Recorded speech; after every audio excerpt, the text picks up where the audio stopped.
Hi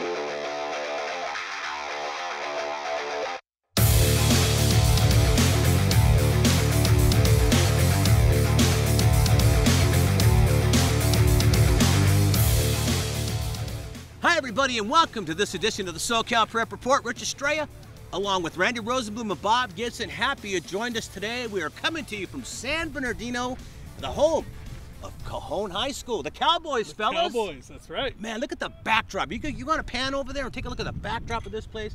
I would love, fellas, to come here, play football or baseball or hopscotch. I don't care what it is. With this majestic background, guys, this is paradise. Yeah, I've never been here. This place is absolutely gorgeous, and it's got to be great for Yucaipa to come in here and visit Cajon. Yeah. As the visiting team, you have this kind of backdrop to hit at. You know, that's really good for the hitters. It's awesome, man, and nobody's losing the ball in that because there's no white up there, right? Well, all those rain brought green hills, right? All that green on the hills now. It's just beautiful. It should be Green Hills High is the way I'm looking at it right now, my friends. All right, so now we're in the southern section. We're in the baseball, softball, track and field. You know, it's the fall now, my friends, and we usually don't have a fall here in Southern California, but we call it fall sports. Let's take a look at the top 10 in softball right now. And the top 10 here in Southern California, this is a lot like the nation's top 10 as we have a look and see Norco High School #1. Once again, fellas, these guys have been front running for a while now in softball.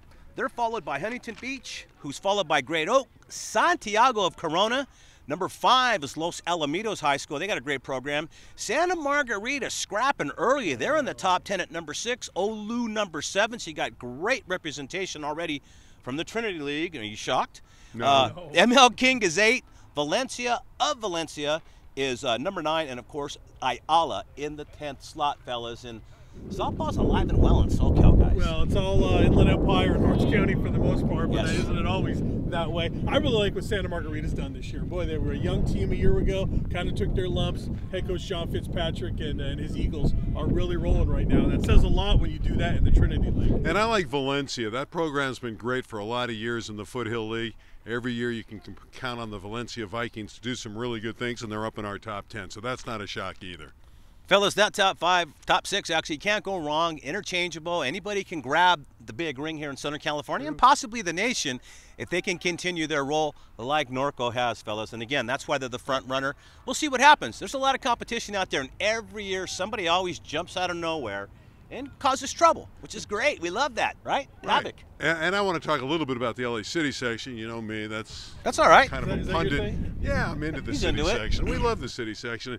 Chatsworth is the best softball team in the LA City section. Ava Justman is the best pitcher. They have a great program. They're the defending city champions. But San Pedro, which has won more LA City section titles than anyone, is very strong again. The Pirates are rolling. They're getting a lot of great wins. Brianna Velasquez, their pitcher, has had a perfect game where she struck out 18 of the 21 batters. I mean, she's very good. They have a lot of talent. So the Pirates are a threat, but right now Chatsworth's the best team in the LA City section. Almost feels like top to bottom, softball's a little stronger than baseball in the city section this year. I think it is. I think there's a little bit more diversity when you think about LA City section baseball. And I know we'll get to it a little bit later in the program. It's always the West Valley.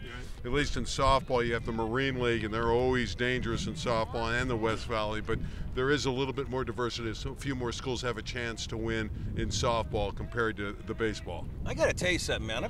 We've been doing this a while, and the softball fans are crazy. I mean, they're rabid. I'm not saying they're on par with soccer fans just yet because there's no hooliganism, but I mean the fans really do get into it. They really do, and they have good followings. No, the softball Southern community is California. really good, and rightfully so, because all the softball talent we've seen come out of the Southern California area. Not just Southern section, but city sections as well. We've seen great top-flight softball talent come out of this area, go on to the collegiate level, go on to the national level. Well, it's a fun sport. Everybody loves softball. I think it's just one of the great sports out there. And you know, the fans are rabid. They don't have a lot of people to turn to. I mean, it doesn't get a whole lot of exposure at the prep level. Baseball, football, basketball. In some places it does. But for the person who comes out to a softball game, they're going to really get into it. They have no place to to vocalize and tell their stories. The problem is, it's not really a problem. There's just nowhere to go after college. I mean, they were even going to wipe it out of the Olympics, right? Yeah, they brought it back. And like wrestling, they were going to kick that out too. They brought it back, you know, after thinking a little bit. But baseball, I think, is coming back. But you know, there's only maybe 20 slots on an Olympic team. I mean, so there's really nowhere to go out of college. Yeah, they have these, you know, these leagues that circulate, but there's really no money. It's more for fun for these players and a continuation, really, of you know, for the great college player to perform somewhere. But these fast pitch leagues, but really, you're right. That's not a career. Yeah, absolutely. Okay, let's take a look now. We're going to go to boys baseball and look at the top 10 here in Southern California. And let's take a look at the top. And Bob, who was on top this week anyway? It looks like we have Cypress up there. Cypress High School. And again, this is interchangeable at the top because the top probably 3 or 4 teams you really could make a case for. Harvard Westlake. After that, Orange Lutheran, Huntington Beach, Ayala slipping up there. They were a little bit lower last week. They've been slowly climbing up the charts. Notre Dame from Sherman Oaks, of course. Servite. We need to talk about Servite too because Servite really has done a bang-up job getting themselves back to the top of the Trinity League standings. Arcadia, Mater Dei, and of course St. John Bosco as we talk about the rest of the Trinity League. No surprise there. I think the only surprise maybe out of the Trinity is Jay Serra has kind of stubbed their toe a little bit here early on in league play. But like we know, anywhere in that Trinity League, this thing can flip on itself real quick. And there's a couple leagues like that where things could flip around and we could see some changing things here in the next couple of weeks. And early on, Servite served notice by beating Mater Dei twice, and that's never easy to do. So for the Friars, that's a statement. 2 victories over the Monarchs early in the year. What I like the most is a lot of the top 10 teams in our top 10 are playing each other. Yeah. They're all playing each other. So, you know, Santiago, you know, beats Orange Lutheran and so forth and so on. And so, but then again, Orange Lutheran beats their rival who they lost to. So it's just crazy right now. Once things get into league with the playoffs going, things will settle down a little bit. But right now in that top 10, everybody's beating everybody. Everybody has a loss. Everybody. What I love about baseball and softball is part of this too is that the public schools are right there with the private schools. This is not where you're just seeing every private school, every Trinity League school. They're up there, but you've got your Cypresses and you've got your Ayalas. Great public school representation on the baseball level. Huntington Beach, arguably the best program in Southern California here over the last probably half a decade at least. Yeah. Well, and everybody can compete. You're only one pitcher away on any given day to winning a game, and if you have one great pitcher, you can stop any great team. True. So from top to bottom, there's hundreds of teams that can compete on a daily basis and a weekly basis. Very true. Absolutely, and we're going to see the cream of the crop here pretty soon as league play concludes. But we got a couple of weeks to go before that. Randy, what's going on in the LA City section? Have my top 10 list here. Not a shock. 2-time champion Birmingham Patriots. Matt Mallory does a terrific job year in and year out. I love his catcher, Johnny Tincher. He's all city. He's been injured. He just came back. But nonetheless, Birmingham's the team to beat. They're very strong. Albert Garcia is an outstanding pitcher, right-hander, all city a year ago. So Birmingham, the Patriots, looking for a three-peat this year. I have Cleveland number 2. Sid Lopez does a great job in Reseda. They're out to a 7-4 record. Chris Lozano can really hit, and I think Cleveland, when it's all said and done, has a great chance to get to Dodger Stadium. My number 3 team is El Camino Real. Josh Leinhardt, another coach who gets it done when it comes to the conclusion of a year. They're always dangerous. They win a lot of championships. ECR is always dangerous, and they might have the best player in the LA City section, and Cole Kitchen, who can pitch and hit. Man, I have the best name too, Cole Kitchen. You get it into his kitchen. In his, I was going to say, there's a lot of good jokes. A lot of good lines you can write there. I love Palisades. I'm breaking up the West Valley here. You know, last year all 4 teams in the semis were West Valley. I'm going to move Palisades right now to number 4. They have a great pitching staff. Wyatt Loncar is their number 1 starter, but there's players behind him. Lucas Braun's another great pitcher, very talented. So Palisades is dangerous. They've won 10 out of their first 12 games. San Pedro, like the girls in softball, the guys on the baseball side have some quality wins. They've won 9 out of their first 10 games. Wins over San Fernando, Poly, and they have a victory over Palisades. You can argue that San Pedro should be in my top 4 because they have a win over Pali. I just think in the long run, Pali's pitching staff makes them number 4 and the Pirates number 5. Chatsworth off a tradition, number 6. They're playing a tough schedule. They've been about a 500 team so far, but you can never count out the Chancellors. Number 7, I have Carson. Carson has a win over Cleveland. They beat the Cavaliers earlier in the year 10-0. I like this Carson team. Jaja Bellinger, who is their former quarterback on the football team, is a terrific pitcher. He can also play shortstop. I like Carson there. Banning is my 8 team. They have an all-city pitcher in Anthony Hoya. So whenever you have that great pitcher, and he's only a sophomore, you're dangerous. Number 9 is Sylmar. They're another team with a stable of good arms. The question for the Spartans, will they score enough runs? But I have them at number 9. And number 10, Poly, which is the best team in the East Valley. They have wins already over Kennedy and Roosevelt. That is my top 10 right now in the LA City section. Randy, how are those guys faring against the Southern section? Because I didn't see a City section school in our top 10. Well, they're playing them. El Camino Real, Chatsworth, Cleveland, all the upper division teams that I have in my top 5, certainly Birmingham, they can go toe-to-toe, and they're basically splitting with good Southern section teams. But when you start to go outside the West Valley League, most of them are playing city schools. Right. But those West Valley League schools are challenging themselves against the Southern section, playing the likes of Hart and Harvard Westlake and schools out in their area, and they're doing okay. They're holding their own, about 500. They'll win one, they'll lose one, but at least they're competing with the best from the Southern section. Absolutely.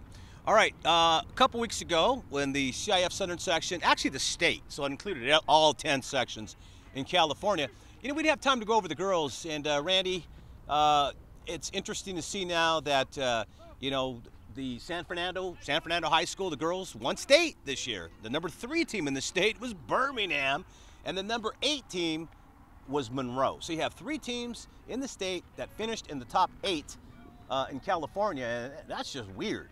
It is weird, but it's not shocking that the 2 teams that came out of the LA City section are San Fernando and Birmingham. Absolutely. Because that's the boys program. They've Right. had great boys programs, not good enough to win state titles, but to compete at state. But the girls, it's a little bit newer. They haven't been around as long, and San Fernando and Birmingham can compete at state, and it's great to see that San Fernando was able to break through, and Birmingham came very close. That's a great tribute to wrestling in the San Fernando Valley in the LA City section. Yeah. All right. Early this week, it was announced David Ochoa is he's a wrestling coach over at Northview High School, Randy. Yeah. He's going to be inducted into the National Wrestling Hall of Fame. Now, earlier this year, he was inducted into the California Wrestling Hall of Fame. David Ochoa, he went to Workman High School, coached there. Everybody knows Workman had great wrestling programs in the 70s and 80s, 90s. I mean, Workman was it. And went to Northview. And now he's been at Northview, Randy. And Northview just kicks everybody's tail. I don't care where they go. They're always in the top 2 or 3. They're always a state contender every year. They're always hovering in that top 10 when everything is said and done. So this guy definitely is worthy of going into a Hall of Fame, getting an honor like that. Certainly, it's all about numbers, and he's done it for a lot of years. When you ever pile up that kind of victory total over the years and you're a proven commodity, you're going to get in Halls of Fame. And he's been in numerous Hall of Fames. Absolutely. And his numbers are just incredible. Like I said, Alan Clinton is the only guy I can think of right now that even touches his numbers in terms of what he's done with Masters champions, dual meet champions, team championship awards. Because in wrestling, you can have great individuals, but man, you got to manage a team. Sometimes you got to make those decisions where you may be strong at 147, but you got a guy that your 147 can beat at the next weight up, and you bring the next guy in that you can win. And there's a lot of traversing and moving around, and wrestling coaches do not get enough credit for that. There's a lot that goes on. Yeah, it's a tough sport. I mean, you got to understand when your guys run out of gas when he's on the mat, too. I think a lot of people overlook that and think these guys can go forever, but coach has to have a pulse for where his wrestler is at that time. He better when know. to really let him go and let him pull back a little bit and kind of get in those clenches and try to, conserve some energy. Yeah, well, if you're good, and guys like Clinton and obviously Ochoa, they study their opponents. They know who's strong in the third period, Right. and who should be up and who should be down, what you should be going for on a particular opponent. Sure. Normally you want to ride the guy in the second period if you get the choice, tire him out a little bit in the third period, get an escape, and then work your magic on him. Sometimes that's not always the best thing to do. Coaches should know that, and they'll let their wrestlers know. So congratulations to David Ochoa getting into the National Wrestling Hall of Fame. All right, standing by right now is Bob Gibson, and he's talking to the head coach at Yucaipa High School, Ralph Grajeda. Thanks, guys. We're celebrating the aftermath here of the big 1-0 win for Yucaipa. Head coach Ralph Grajeda, nice enough to join us here, Coach. Thanks for having me. Yes, sweating that one out just a little bit there at the end, but you had your horse on the mound, and there in the 7th inning, you had a chance to go out, have a talk with Tyson Heaton, and you liked to go with him, the right move, and obviously you got a lot of trust in your big guy out there on the mound. Yeah, he's been great for us. I mean, every time we've had Tyson Heaton on the mound, the beauty of it is we know what we're getting. He's a competitor, and he's pretty cool in the moment. I mean, he's got that experience from last year, and that's our best guy on the mound. So, I mean, the way we've been struggling of late. To have him on the mound in a 1-0 game has been tremendous. So for us to have that today we were quite lucky. I was almost going to open by saying the defending CIF Division II Sure. champions, but that's a year ago. I mean, that's in the rearview mirror, right? 100%. I mean, that's you guys 100%. had your chance to celebrate that, and some of these guys were with that squad, but pretty quick you got to put that in the rearview mirror. It's and over. You're concentrating on this year, right? Yeah, it's over. We've talked about it as a program. We had a moment in the fall where, maybe we were looking over our shoulders and looking over last year, and as of right now, we understand that we've got a target on our back, and we've gotten everybody's number one. For example, the kid that we saw today, the Flores kid, he did a great job. Mm-hmm. He did a really, really good job. We have no days off. We're not going to sneak up anybody. We're getting everybody's number one. I think the thing we need to do is go ahead and kind of flush last year and start playing the game and play against the game and do the right things. And I think when we start doing that, we'll get back to it. But right now, I'll be honest with you, I think we drank the Kool-Aid a little bit, and we got to get back to it. And this program needs to be more than Tyson Heaton. As tough that is to say, this program needs to be more than Tyson Heaton on the mound. And we have the guys to do it.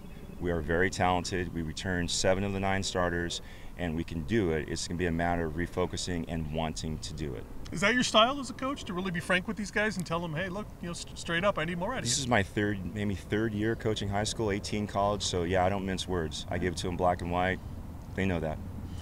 When you look at obviously there's a point in the season where things kind of take a lull. It's just baseball, Sure. right? I mean, everything ebbs and flows. I mean, is there something you try to do to kind of get the kids out of that, or you just sort of let it come back because you've got the talent? I'm a big get back there. I understand that. What I've noticed with high school baseball, my second year into it, is momentum is a big thing. It is it's hard in the game of baseball. Momentum is a big thing in general, but for high school, that's real. And I think a lot of that starts with how you approach the game. And for us, the couple of 2 things I'm never going to coach is their approach and effort. And right now, our approach is not very good. And we've got to take the game a little bit better. We got to attack the game a little bit better with some intensity and some enthusiasm. And those are things that they can bring to the yard themselves. So for me, if you're asking, if I need to back off of it or those types of things, the answer is no. I'll be very upfront with it. We can't afford to do it. Every time we step on that field, if somebody beats us, we make their year. We've seen it. We've seen, not to take away from anybody's program, but we've seen lesser teams beat us because they've out-hustled us or they've just willed it a little bit more than us. And so for me, I can't take that chance of taking a day off or letting them off the hook. I'm just not going to do it. What was that like for you a year ago? I mean, obviously the big win over Beckman to win the D2 championship. Beckman, that great team with Coach Sure. Kevin Laval down there. So that really means something to beat a great program like that. But for you, as you mentioned, just a couple of years into your high school coaching career, Yeah. right, come out of the collegiate Yeah. ranks. But what did that mean to you to be able to take a team and win a championship so quickly like that? I'll be upfront with you. I mean, I haven't changed anything in my coaching style at all. I want to tell you that route to win that CIF championship. It wasn't just Beckman. There were 4 other teams that were tremendous. That Crescenta Valley game, the quarterfinal game, was great. Ayala was obviously a really, really good program. But, I mean, for us, by the time we got to the point where we got to the finals, we felt very confident. And at that point, we were executing at will. We were grinding at bats out. We had energy. And so, for us, very thankful for that in our very first year. But we need to get back to that. We need to get back to that and move on. For the kids who went down that road a year ago, does that help, the fact that they know what it takes to get to that point and maybe can work themselves out They of do. maybe a little bit of a There's funk at reference. times? There's reference. I mean, they're never out of a game. They're never out of a game mentally, and that definitely helps. There is some confidence with that. At some point, they're going to believe they're going to get through with it, and that's by playing the game and having experiences. That experience from last year definitely helped for sure.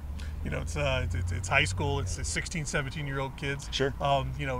Is part of the job, obviously. Is it different on this level collegiately, or is there a big difference when It you talk about is. the mentality of the kid? It is. I mean, it is in the sense that, at the college level, it's the next man up. Mm-hmm. And usually you go recruit, you have those guys backed off, a couple of guys deep at each position. And I truly believe one of the things that made us really good last year is we had a lot of depth. We had some seniors that maybe didn't start but would start other places.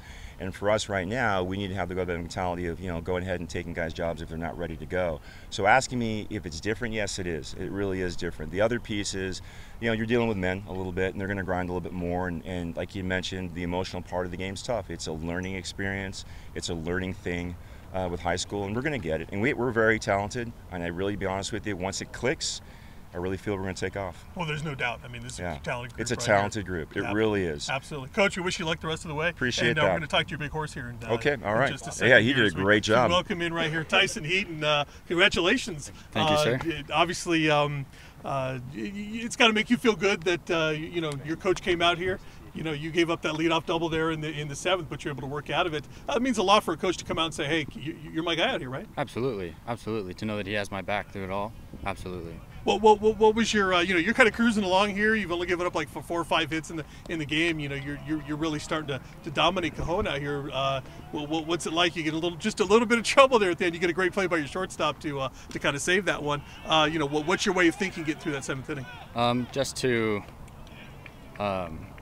really just to be confident in my team, know that they have my back out there, and that all I got to do is put it over the plate and give my team an opportunity to accomplish our goal and win. Does that mean a lot? What this team went through last year to win a CIF championship? Is that something you can really draw on again for this year? Absolutely. To know what it takes really to go all the way just shows that we need to work a little bit harder. Talk about your role as a leader on this team, as a senior, and obviously as the number 1 guy out here on the mound. I imagine all the guys kind of look to you to kind of lead the way, right? Somewhat, a little bit. I think it's just by all of us seniors, really, we set the example for really, all the hard work and what it takes to win. Do you like that role, being a leader? Yeah, I do a little bit. Yeah. When you look at what this team obviously accomplished a year ago, and as I talked with Coach, that's in the rearview mirror. That's a year ago. This group is trying to do something more and build upon that. You feel like you're in a good spot. Coach obviously said he kind of put the challenge to you guys. He wants to see a little bit more. Do you guys take that message to heart? Oh, absolutely. We know that we need to work a little bit harder, and that we have some things that we need to change. And I think we're going to make a few adjustments in the next coming weeks, and we'll be right on track again. Did I hear 16 strikeouts in this one? Yeah. Was that? Yes, I believe so. Is this one of your best games? If not your best game of your high school career? I'd say so. It's one of my better ones. You feel strong right now? You feeling yeah, good? I'm feeling really good. Sometimes kind of there's a lull at the end of the season, kind of as we're getting there. But yeah, you feeling like you're in a good stride. I feel really strong actually. That I can probably could have thrown another 2 innings here. Yeah, that's a good place to be. That's a good spot to be in. Hey, Tyson, congratulations. We wish you luck the rest of the way. Thank you, sir. Go get another title. Randy, come shake hands with All the right. next Nolan Ryan. Come on. Randy's already giving you the Congratulations. biggest 16 accolades. strikeouts. There's only 21 outs in the game, and you had 16 Ks. That's got to be a career high, right? Yes, it is. Did you know that you were piling up the Ks like that? Towards the end, yeah. Towards the end, starting to feel good. Just had all my off-speed working. So. What was the difference? I mean, when you strike out 16, was it the fastball? Was it the breaking ball? Was it a combination? Definitely a combination. Took the fastball to get him behind, and then get them to chase on the off-speed. So. Those are your 2 best pitches. You have anything else, or you just go with those 2? I throw a cutter. Okay. That a lot of the times it also just throws them off a little bit. That's no awesome. spitballs or anything like that? No. Reports? No, not Okay. yet at least. You haven't read Gaylord Perry's book then, huh? Okay. Don't read it. Get some bad habits there. That's awesome. Hey, Congratulations. congrats, Thank you. man. Thank you. Appreciate it. 16 Ks, Yeah, 21 16. outs. I counted. Only I 5 counted guys. 17. Is that good? I think Yeah, they that's cheated pretty in good. that Only Ks. 5 That's guys good. hit the ball. You got That's that pretty many good. Ks, man. You know what I mean? Wow. That's right. All right. Going to wrap it up here. Just going to give you an update of last week we talked about the collegiate scandal. In regards to, and the only reason I'm bringing it back up now is because Joe Montana's name's now been attached to it. Now, do I believe he had anything to do with it? You better believe I believe it, or I wouldn't be here saying this right now, right? Well, IMG Academy somehow deep into this. I don't know. There's so many more details I think to come out here at some point. But what a mess this thing turned into, and USC just seems to have buried their head in the sand on this, which is a part I can't believe. Yeah, I look at all the schools, but I look at the individual and the parents. Well, of what course. kind of message are these parents sending? I know they're rich, and you always want well for your kids. I get that. But cheating, basically it's the parents cheating and the schools allowing it. So you go back to the parents. If you're a parent out there, hey, be honest with your child. You want your child to do the best he can or she can, but don't do it by just paying Randy, their way and cheating. What I can't believe is the athletic department, the athletic director doesn't have a group of people that just researches student athletes that are getting scholarships, making sure it's legit. I mean, that's the first thing I would do. It's too easy. This was too easy, man. Well, they attacked where they where the schools were at the weakest. Different programs. They weren't attacking the football programs per se. You can't. It was water polo, the lesser known sports where the coaches are not.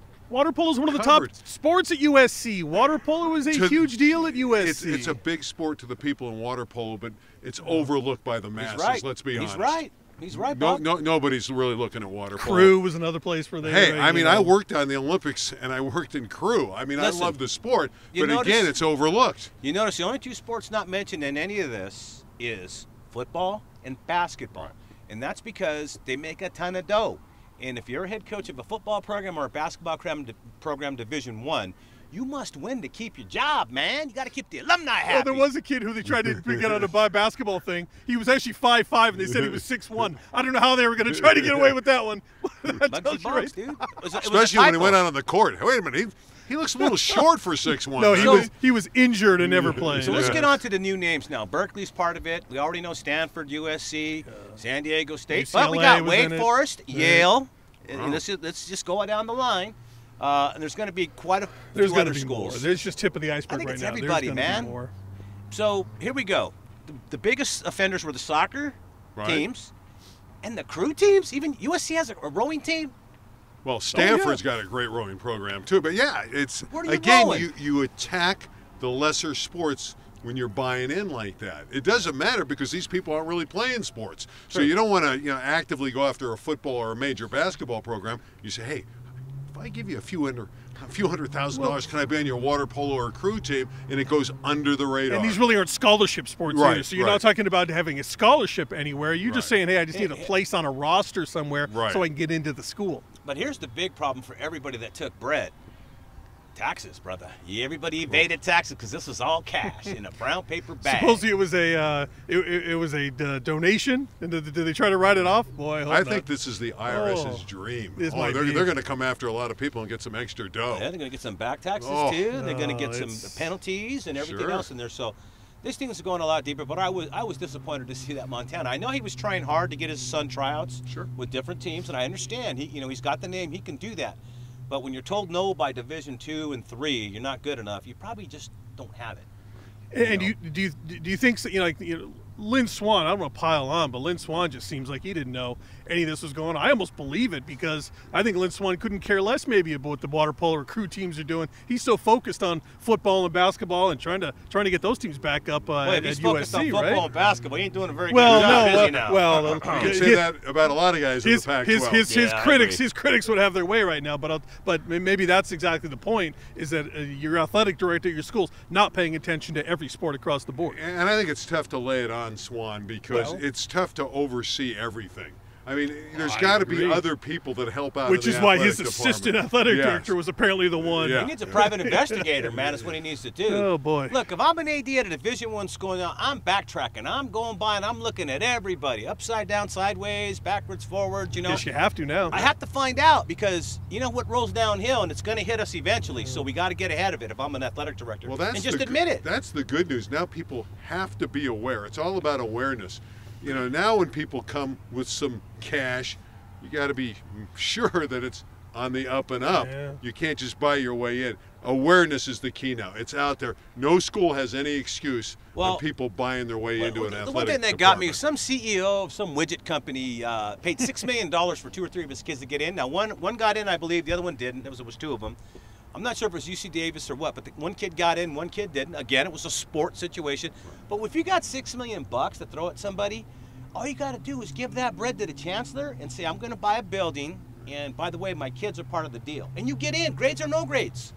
That's another pet And you peeve, can go though. 10 years, But as long as that bread's working for the school. I you get can come. that works, and a lot of people buy their name onto buildings. But Sure, is that really the way to go and guarantee your At least your it's son on or the up and daughter? up. It's At on least the it's up on and the up. up and You're up. You're buying your way in either way. True benefits. True. So, Yeah. anyways.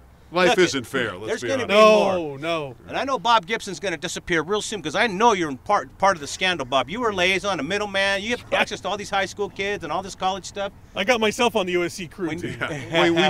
we know he's got the money to do all that. He certainly does. All right, that's enough nonsense for today. That's all we have time for, man. Don't forget to join us next week.